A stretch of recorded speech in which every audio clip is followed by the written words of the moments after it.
Bonjour à tous et bienvenue dans cette nouvelle vidéo. Aujourd'hui, nous commençons ensemble une série. Cette série n'est pas une simple suite de vidéos, c'est un parcours. Un chemin structuré en 6 étapes précises. La décision, la candidature, les enquêtes, le passage sous le bandeau, la première tenue et la première année en tant qu'initié. Beaucoup parlent de la franc-maçonnerie comme d'un mystère abstrait. Très peu expliquent le processus réel.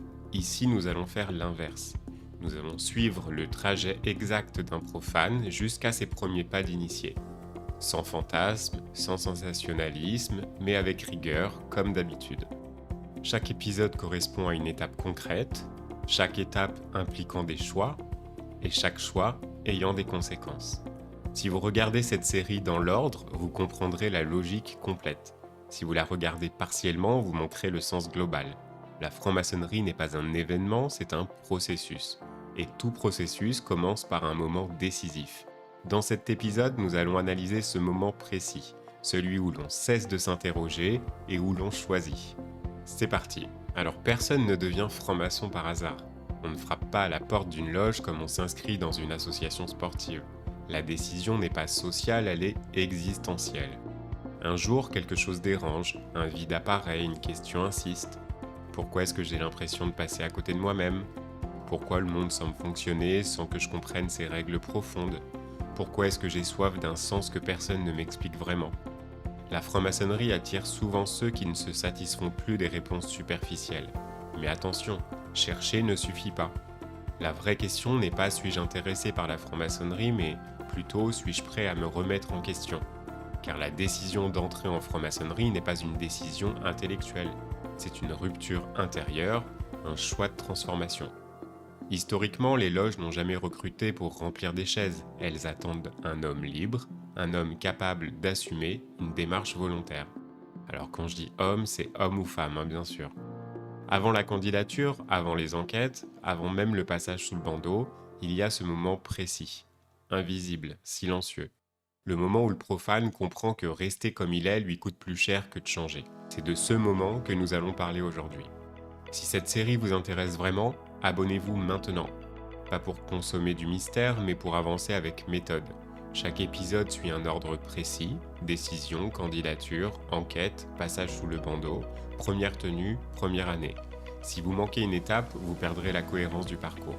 Alors likez cette vidéo, abonnez-vous et activez la cloche. Et surtout, regardez cette série comme un travail personnel, pas comme un simple divertissement. Ici, on parle d'engagement de manière sérieuse. Partie numéro 1, décider n'est pas candidater. La première erreur consiste à confondre décision et candidature. La décision est intérieure alors que la candidature est administrative, extérieure. On peut remplir un formulaire sans être prêt, on peut écrire une lettre brillante sans avoir compris l'enjeu. Historiquement, la franc-maçonnerie moderne naît officiellement en 1717 à Londres avec la création de la Grande Loge. Elle structure un héritage plus ancien, issu des corporations opératives. Progressivement, elle devient spéculative. Elle ne construit plus de cathédrales, elle construit des hommes. Dans le rite écossais ancien et accepté, dans le rite français, dans le régime écossais rectifié, ou encore dans le système d'York, un point demeure commun. L'initiation suppose une démarche volontaire. Personne ne vous recrute, c'est vous qui demandez. Cette exigence n'est pas symbolique, elle est fondamentale. Au XVIIIe siècle déjà, les constitutions d'Anderson rappellent qu'un maçon doit être libre et de bonnes mœurs. Libre signifie capable de décider par lui-même, pas influencé par une pression familiale par exemple, pas poussé par une fascination exotique, et pas plus motivé par un réseau d'affaires. La décision authentique ne naît pas d'une curiosité passagère, mais elle naît d'une insatisfaction structurée. Sociologiquement, les profils qui s'interrogent sur la maçonnerie traversent souvent une période de transition.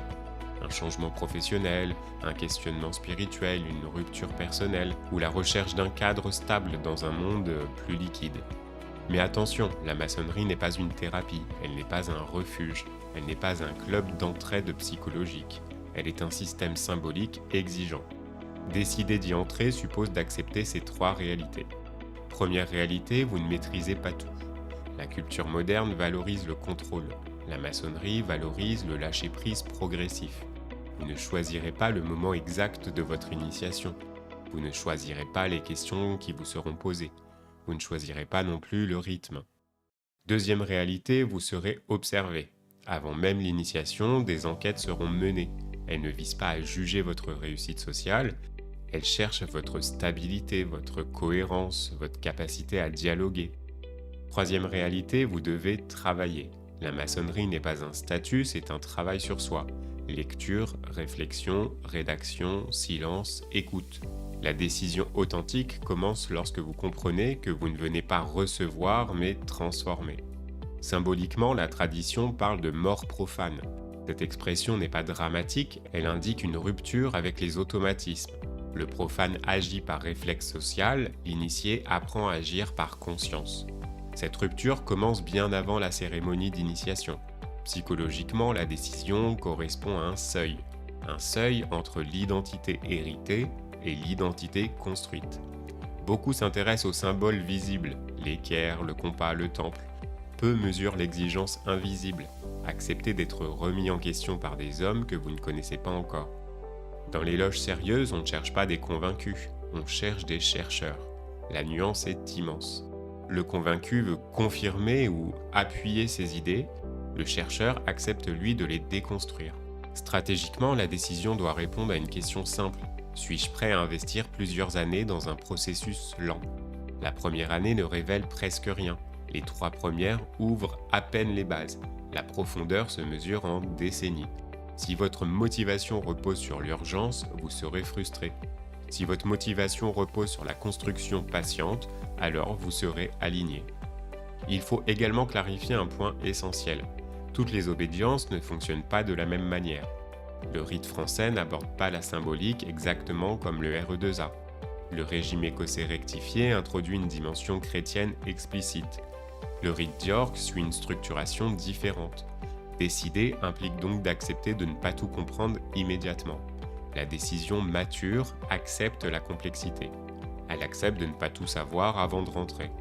Elle accepte que la compréhension naisse avec l'expérience. À ce stade, la question devient plus intime. Qu'est-ce qui vous pousse réellement ? La reconnaissance, la curiosité, le désir d'appartenance ou une tension intérieure plus profonde ? La décision juste ne supprime pas le doute, elle l'assume. Elle ne cherche pas la certitude absolue, elle choisit malgré l'incertitude. C'est précisément cette capacité qui intéresse une loge, parce qu'un homme capable de décider sans garantie extérieure est un homme capable de travailler sur lui. Avant toute candidature, il existe donc un travail invisible, un travail intérieur. Être capable de clarifier son intention, stabiliser sa situation personnelle, mesurer son temps disponible et accepter la lenteur. Décider, c'est accepter de ne plus rester spectateur de sa propre vie. Et cette décision, personne ne peut la prendre à votre place. À ce stade, vous comprenez une chose. La décision ne se résume pas à dire « je veux devenir franc-maçon ». Elle consiste à vérifier si votre motivation est stable, cohérente et durable. Et c'est précisément là que beaucoup de personnes se trompent. Certains écrivent trop tôt, d'autres choisissent une obédience sans comprendre ses spécificités. D'autres encore formulent une lettre de motivation confuse ou trop mystique ou trop vague. La complexité administrative et symbolique peut décourager. Choisir un rite, comprendre les différences entre le RE2A, le rite français ou le régime écossais rectifié, savoir comment formuler une demande, anticiper les enquêtes. Tout cela demande méthode. C'est pour cette raison que j'ai conçu le Guide du profane moderne, un e-book gratuit. Il vous aide à clarifier votre intention, à comprendre les étapes et à éviter les erreurs classiques. Et si vous souhaitez un accompagnement plus structuré, la formation complète détaille chaque phase. Choix de l'obédience, lettres, entretien, préparation mentale à l'initiation. Décider seul est possible, mais décider avec méthode est plus solide. Tous les liens sont dans la description de la vidéo. On continue. Partie 2. Pourquoi voulez-vous vraiment entrer ? La décision consciente cache souvent une motivation inconsciente. Vous pensez vouloir rentrer pour progresser, pour comprendre les symboles, pour appartenir à un cercle exigeant, mais derrière ces raisons visibles se dissimule une dynamique plus profonde. Psychologiquement, toute démarche initiatique commence par une fracture, une dissonance intérieure, un sentiment d'incomplétude. Quelque chose ne suffit plus.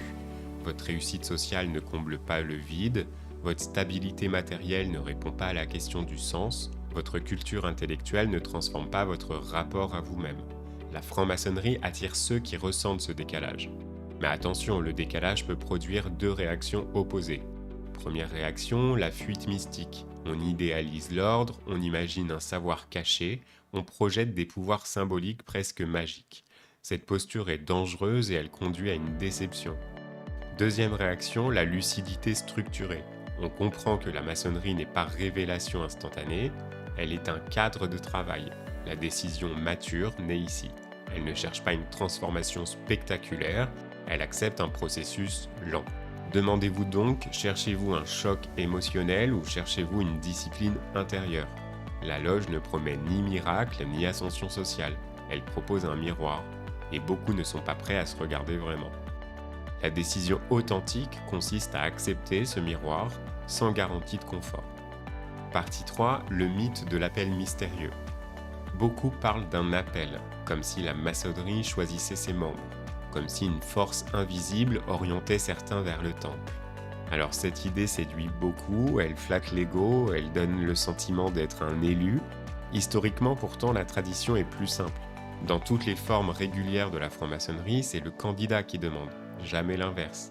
On peut vous informer, on peut répondre à vos questions, mais on ne vous recrute pas. L'idée d'un appel mystique provient souvent d'un besoin psychologique. Nous aimons croire que nos décisions importantes viennent d'un destin. Cela est humain, cela rassure, mais cela déresponsabilise. Or, la franc-maçonnerie fonctionne à l'inverse. Elle repose sur la responsabilité. C'est vous qui décidez, vous assumez, vous persistez. Le symbole du passage d'un état à un autre n'est pas une sélection magique, c'est un consentement conscient. La décision véritable n'est donc pas un frisson, c'est une résolution calme. Elle ne crie pas, elle s'installe. Sociologiquement, ceux qui parlent d'appel cherchent souvent une justification extérieure. Ils veulent être légitimés. Mais la légitimité maçonnique ne vient pas d'un signe, elle vient de la cohérence entre votre vie et votre engagement. La question devient alors plus rationnelle. Si aucun appel mystérieux ne vous garantit quoi que ce soit, êtes-vous prêt à avancer sans certitude? La décision adulte commence ici. Partie numéro 4, le coût réel de la décision. Décider d'entrer en franc-maçonnerie a un coût. Pas seulement financier, le coût principal est invisible. Il concerne votre temps, votre énergie et votre stabilité. Une loge travaille généralement 2 à 4 fois par mois. Ajoutez les lectures, ajoutez la préparation éventuelle de planches, ajoutez les échanges fraternels. Vous investirez plusieurs heures par semaine. Si votre agenda est saturé, la tension apparaîtra rapidement. Deuxième coût, le coût relationnel. Votre entourage ne comprendra pas toujours. Certains imagineront des fantasmes, d'autres projetteront leurs peurs. Êtes-vous prêt à expliquer calmement sans convaincre? Troisième coût, le coût identitaire. Entrer en maçonnerie signifie accepter d'être questionné sur vos certitudes, sur vos opinions politiques, sur vos croyances religieuses. Dans le rite écossais ancien et accepté, la référence au grand architecte de l'univers ouvre une dimension symbolique. Dans le rite français, l'approche peut être plus rationaliste selon les obédiences. Dans le régime écossais rectifié, la dimension chrétienne est structurante. Dans le rite ancien et primitif de Memphis-Misraïm, on fait également appel au grand architecte de l'univers. Votre position personnelle sera confrontée à un cadre. La décision stratégique consiste donc à anticiper ces frictions. Si vous cherchez uniquement un environnement confortable, vous serez surpris. La loge n'est pas un refuge idéologique, elle est un espace de travail collectif. Et tout travail sérieux implique un effort. La décision authentique mesure ce coût avant de s'engager. Partie 5, la peur de ne pas être à la hauteur. Derrière la décision, une peur discrète apparaît souvent. Suis-je légitime? Suis-je assez cultivé? Assez stable? Assez structuré? Beaucoup imaginent que la loge accueille uniquement des profils exceptionnels. Des érudits, des notables, des hommes parfaitement accomplis. Tout ça, bien sûr, c'est une illusion. Historiquement, la franc-maçonnerie a rassemblé des profils variés. Des artisans, des militaires, des intellectuels, des commerçants. Ce qui compte n'est pas le niveau académique, mais plutôt votre capacité d'apprendre. Ce qui compte, ce n'est pas votre prestige social, c'est la rectitude morale. La peur de ne pas être à la hauteur révèle souvent une confusion. Vous croyez devoir arriver déjà transformé. Or, la loge n'attend pas un produit fini, elle attend un potentiel. Psychologiquement, cette peur est saine. Elle montre que vous percevez l'exigence. Elle indique que vous prenez cet engagement au sérieux. La question stratégique devient alors différente. Non pas suis-je déjà parfait, mais suis-je capable de progresser ? Un candidat rigide inquiète plus qu'un candidat humble, car la progression suppose l'acceptation de ses limites. Décider malgré la peur est un signe de maturité. Cela signifie que vous ne recherchez pas une validation extérieure, vous recherchez une croissance intérieure. Et cette croissance commence toujours par l'acceptation de son imperfection. La décision authentique ne supprime pas le doute, elle avance avec lui. Partie numéro 6, ce que vous pensez chercher est ce que vous trouverez. Beaucoup pensent chercher du savoir, des symboles, des rituels, des secrets. Ils imaginent un contenu caché, une connaissance interdite au monde profane. La réalité est beaucoup plus subtile. Les symboles ne sont pas des réponses, ils sont des outils. L'équerre ne donne pas la morale, elle invite à la rectitude. Le compas ne révèle pas un mystère cosmique, il appelle la mesure. Dans le rite écossais ancien et accepté, les degrés structurent une progression symbolique. Dans le rite français, l'approche est peut-être plus épurée et plus philosophique. Dans le régime écossais rectifié, la dimension spirituelle oriente la lecture des symboles. Mais dans tous les cas, le travail dépend de vous. Vous ne trouverez pas une vérité prête à être consommée.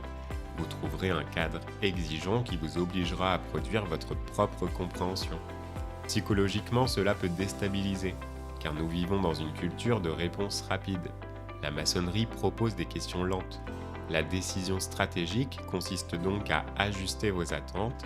Si vous cherchez une révélation spectaculaire, vous serez frustré. Si vous acceptez un chemin progressif, alors vous serez nourri. La décision authentique ne vise pas l'accumulation d'informations, elle vise la transformation du regard. Et transformer son regard demande patience et persévérance. Partie numéro 7, le vrai point de bascule. À la fin, la décision ne repose ni sur la fascination ni sur la peur. Elle repose sur une lucidité. Vous comprenez que rester immobile vous coûte plus cher qu'avancer. Cette phrase paraît simple, elle est pourtant centrale. Psychologiquement, l'être humain supporte longtemps l'inconfort familier. Il préfère une insatisfaction connue à un changement incertain. Entrer en franc-maçonnerie signifie accepter l'incertitude. Accepter de ne pas savoir exactement ce que vous allez vivre. Accepter que votre regard sur vous-même évolue. Stratégiquement, la décision devient solide lorsqu'elle n'est plus impulsive. Elle devient presque calme. Vous ne cherchez plus à être rassuré, vous ne cherchez plus à impressionner, vous ne cherchez plus à appartenir. Vous choisissez de travailler. C'est ici que le profane commence déjà à se transformer. Non pas parce qu'il a été initié, mais parce qu'il a accepté une discipline intérieure. La loge ne crée pas la décision, elle la confirme. Si votre motivation dépend d'un encouragement extérieur, elle sera fragile.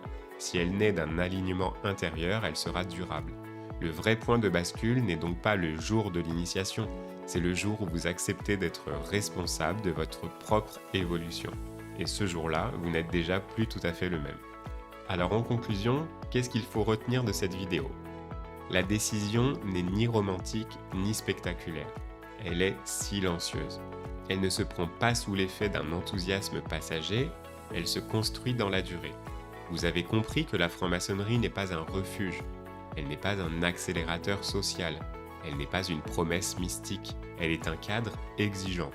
Un espace où vous serez observé, questionné, parfois déstabilisé, un espace où votre parole aura du poids, un espace où le silence aussi aura autant de valeur que le discours. Décider d'y entrer signifie accepter de travailler sur soi, sans garantie de reconnaissance. Cela signifie investir du temps, accepter la lenteur, assumer la progression. La véritable question n'est donc pas « est-ce que la maçonnerie est faite pour moi ?», mais la question devient « suis-je prêt à faire ce que la maçonnerie exige ?» Si la réponse est encore floue, prenez le temps. Si la réponse est claire et calme, vous êtes déjà en mouvement.